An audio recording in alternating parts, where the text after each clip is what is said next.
Hello everyone, I'm Vaishali Waman from Orengo Group UCL, London. Today I'll be presenting my talk on predicting human and viral protein variants affecting COVID-19 susceptibility. As we all know, COVID-19 has caused a global pandemic since year 2020. According to WHO, over 800,000 new cases have been reported within just a period of 1 month. Nearly 20% of population is still at the risk of developing symptoms of long COVID. Therefore, it is important to understand factors that cause increased susceptibility to COVID-19. Various factors have been associated with COVID-19, which includes age, underlying medical condition, emerging variants of SARS-CoV-2, and human genetic variation. As part of this project, I am focusing on understanding last two aspects. Here, question is, why some individuals develop symptoms of long COVID, whereas others do not? Since the pandemic started, various computational and experimental studies have established links between human genetic variants and COVID-19. For example, human S2 receptor is one of the highly studied protein which is the key for viral entry. Coding variants in S2 have been implicated in causing COVID-19 disease. SARS-CoV-2 also uses innate immune suppression as a strategy to speed up entry into the host cell. That means several proteins in SARS-CoV-2 binds to immunity-associated proteins in human to hijack the immune system. Therefore, in this study, we aim to identify missense coding variants in immunity-associated proteins that have potential impact on SARS-CoV-2 binding. To achieve this, we have designed a computational protocol where we extract dataset of SARS-CoV-2 human protein interactors involved in immune system. We obtain missense coding variants from databases such as NOMAD. We obtain 3D structures of protein-protein complexes from PDB, and if the structure is not available in PDB, we try to model them using AlphaFold2 multimer. Here, focus is on to analyze variants that occur at protein-protein interface sites. We predict variants that increase or decrease binding affinity to SARS-CoV-2. We particularly focus on affinity-enhancing variants and then analyze their structural and functional impacts.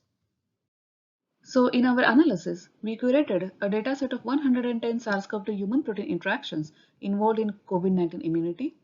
We obtained 3D complexes for a total of 19 of them. 10 comes from PDB while 9 from AlphaFold2 multimer. We analyzed around 400 missense coding variants for predicting impact on SARS-CoV-2 binding. In our analysis, we observed a total of 26 affinity enhancing variants from 13 human proteins. As we can see here, most of them are rare, while some common variants are also observed from proteins such as ISG15 and IFIH1. In my today's presentation, I'll be discussing some of these interesting examples. First is human TOM receptor. Human TOM protein is a mitochondrial translocase which translocates mitochondrial preproteins from cytosol to mitochondria in a chaperone-dependent manner. It is involved in activation of interferon pathway. SARS-CoV-2 ORF9b is a small protein and acts as an innate immune antagonist.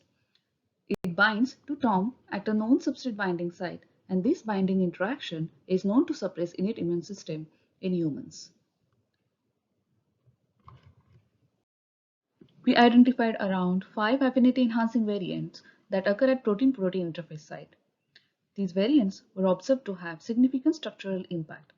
We note structural impact in terms of changes in atomic interactions. Interestingly, all of them were observed to have significant change in atomic interactions. We also found significant functional impact as predicted by CAD and MedPred2 programs.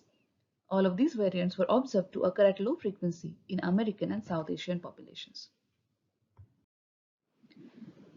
We identified affinity-enhancing variant in another human gene, which is IFIH1. IFIH1 basically binds to SARS-CoV-2 protein known as PLpro. This experimental structure was not available in PDB, and in our analysis, we built it using AlphaFold2 multimer. PLpro is basically an essential system protease which helps in regulation of viral replication. It dysregulates host immune sensing by binding host protein substrates such as IFIH1. IFIH1 serves as an important pattern recognition receptor in the innate immune system. In our analysis, we observed one variant which is occurring at protein-protein interface, that is Y13N, which has significant structural and functional impact. This variant is observed to be common in East Asia, especially Japanese population. We identified another common variant from a gene called ISG15. ISG15 is an interferon stimulating gene and binds to PLPRO.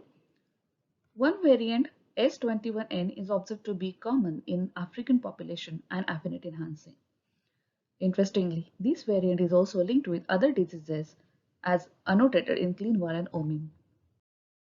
Now, I would like to highlight an example of IF82 in complex with PLPRO, where AlphaFold model has helped us to identify potential binding mechanisms. We built a high-quality model of PLPRO in complex with IF82. IF82 is an RNA binding protein and has an antiviral activity by acting on viral mRNA. As we can see here, IF82 carries a known RNA binding site. It was interesting to note that PLPRO hijacks this binding site for binding to IF82. We noted around 4 affinity enhancing variants that occur at PLPRO binding site. Some of them are RNA binding residues. It is tempting to speculate that affinity enhancing variants in IF82 could promote their binding to PLPRO instead of RNA.